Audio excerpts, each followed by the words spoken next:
Hi, it's Nina. Hello, and welcome again on Now We Know channel. And in today's video, we're going to talk about how to fix bad quality TikTok uploads. So let's get started.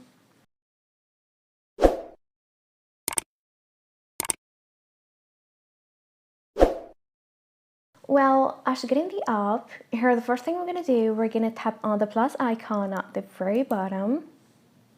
And here I'm going to choose 15 seconds. I'm going to record a quick video.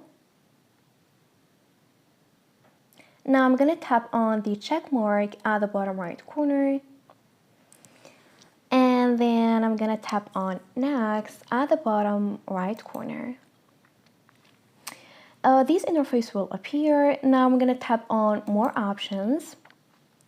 Here I'm going to scroll all the way down. And as you see here, we have allow high quality uploads. So when this is off, it's not going to allow to upload high quality videos. So make sure to toggle it on. And when this is enabled, videos are going to be uploaded in higher resolution. So make sure to enable it. And this is it. This is how to fix bad quality TikTok uploads. Thanks for watching. See ya.